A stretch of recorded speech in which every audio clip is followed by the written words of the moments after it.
പ്രധാനമന്ത്രി നരേന്ദ്രമോദിയുടെ പ്രഖ്യാപനത്തിൽ തകർന്നടിഞ്ഞ് ജ്വല്ലറി ഓഹരികൾ. Titan, Senco gold, Kalyan Jewellers തുടങ്ങിയ കമ്പനികളുടെ ഓഹരികളിൽ 9% വരെ ഇടിവുണ്ടായി. ഒരു വർഷത്തേക്ക് സ്വർണം വാങ്ങരുതെന്ന പ്രധാനമന്ത്രിയുടെ പ്രസ്താവനയാണ് ജ്വല്ലറി ഓഹരികൾക്ക് തിരിച്ചടിയായത്. ഓഹരികളിൽ സെൻകോ ഗോൾഡിനാണ് ഏറ്റവും വലിയ തിരിച്ചടിയേറ്റത്. 9% ഇടിവാണ് ഉണ്ടായത്. കല്യാൺ ജ്വല്ലറിയുടെ ഓഹരികൾ 8% ഇടിഞ്ഞു. ടൈറ്റാൻ ഓഹരികൾ 5% നഷ്ടത്തോടെ 4273 രൂപയിലേക്ക് താണു. രാജ്യത്തെ സ്വർണ്ണ ഇറക്കുമതി വലിയ പ്രതിസന്ധിയെ അഭിമുഖീകരിക്കുന്നതിനിടെയാണ് ജ്വല്ലറികളുടെ ഓഹരികളിൽ ഇടിവുണ്ടായിരിക്കുന്നത്. ഈ ഏപ്രിൽ മെയ് മാസങ്ങളിൽ 3 പതിറ്റാണ്ടുകൾക്കിടയിലെ ഏറ്റവും കുറഞ്ഞ സ്വർണ്ണ ഇറക്കുമതിയാണ് നടന്നത്.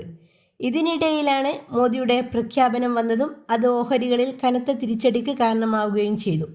ലോകത്തെ ഏറ്റവും വലിയ സ്വർണ്ണ ഇറക്കുമതി രാജ്യമാണ് ഇന്ത്യ. എല്ലാ മാസവും ശരാശരി 60 ടൺ വരെ സ്വർണം ഇന്ത്യ ഇറക്കുമതി ചെയ്യാറുമുണ്ട്. രാജ്യത്ത് നിക്ഷേപമായി സ്വർണത്തെ പരിഗണിക്കുന്ന വലിയൊരു വിഭാഗം ആളുകളുമുണ്ട്. കഴിഞ്ഞ ദിവസം ഹൈദരാബാദിൽ നടന്ന ഒരു പരിപാടിക്കിടയിലാണ് സ്വർണം വാങ്ങുന്നത് ഒരു വർഷത്തേക്കെങ്കിലും ഒഴിവാക്കണമെന്ന പ്രസ്താവന പ്രധാനമന്ത്രി നടത്തിയത്. വിദേശ നാണ്യം സംരക്ഷിക്കാൻ ഇത് അനിവാര്യമാണെന്നായിരുന്നു മോദി വ്യക്തമാക്കിയിട്ടുണ്ടായിരുന്നത്. അതേസമയം കേരളത്തിൽ സ്വർണ്ണവിലയിൽ ഇന്ന് നേരിയ കുറവ് രേഖപ്പെടുത്തി. ഗ്രാമിന് 20 രൂപയുടെ കുറവാണ് സ്വർണ്ണവിലയിൽ ഉണ്ടായത്. 1 ഗ്രാം സ്വർണത്തിൻ്റെ വില 13,945 രൂപയാണ് കുറഞ്ഞത്. പവൻ്റെ വിലയിൽ 160 രൂപയുടെ കുറവുണ്ടായി. 1,11,560 രൂപയാണ്. പവൻ്റെ വില കുറഞ്ഞത് രാജ്യാന്തര വിപണികളിലും ഇന്ന് സ്വർണ്ണവില ഇടിഞ്ഞിട്ടുണ്ട്. സ്പോട്ട് ഗോൾഡ് നിരക്ക് 0.8% ഇടിഞ്ഞ് ഔൺസിന് $4,678.39 US ഗോൾഡ് ഫ്യൂച്ചർ നിരക്കിലും 0.9% ഇടിവുണ്ടായി. വില $4,486.20 കുറഞ്ഞത്. ഡോളർ കൂടുതൽ കരുത്താർജിച്ച് സ്വർണ്ണ ഇറക്കുമതി രാജ്യങ്ങളെ പ്രതികൂലമായി ബാധിച്ചിട്ടുണ്ട്. ഇറാൻ യുദ്ധം തന്നെയാണ് സ്വർണ്ണവിലയെ സ്വാധീനിക്കുന്ന പ്രധാന ഘടകം.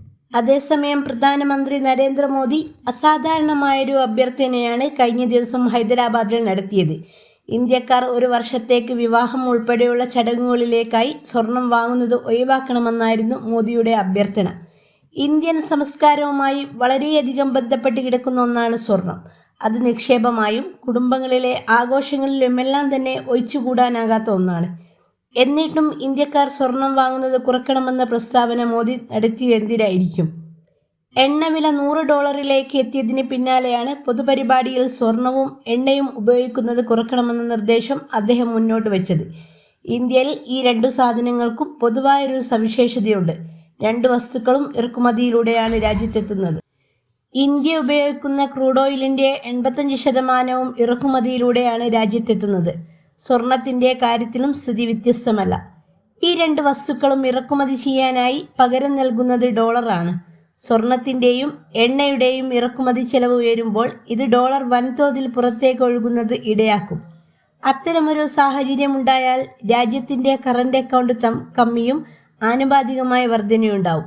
അത് രൂപയെ കൂടുതൽ ദുർബലമാക്കും. നിലവിലെ സാഹചര്യത്തിൽ ഒരു കുടുംബം മാത്രം സ്വർണം വാങ്ങുന്നതിൽ നിന്ന് വിട്ടുനിന്നത് കൊണ്ട് കാര്യമില്ല. വിവാഹ സീസണിൽ ഉൾപ്പെടെ ഇന്ത്യയിലെ ലക്ഷക്കണക്കിന് കുടുംബങ്ങൾ സ്വർണം വാങ്ങുന്നതിൽ നിന്നും വിട്ടുനിന്നാൽ അത് സമ്പദ് വ്യവസ്ഥയിൽ ചലനങ്ങൾ ഉണ്ടാക്കുമെന്നാണ് സാമ്പത്തിക വിദഗ്ധർ ഉൾപ്പെടെ പറയുന്നത്. അതേസമയം ഉപഭോഗം കുറയ്ക്കാൻ സ്വർണത്തിൻ്റെ ഇറക്കുമതി തീരുവ ഉയർത്തുന്നത് ഉൾപ്പെടെയുള്ള നടപടികളിലേക്ക് കേന്ദ്ര സർക്കാർ നീങ്ങിയേക്കുമെന്നും റിപ്പോർട്ടുണ്ട്.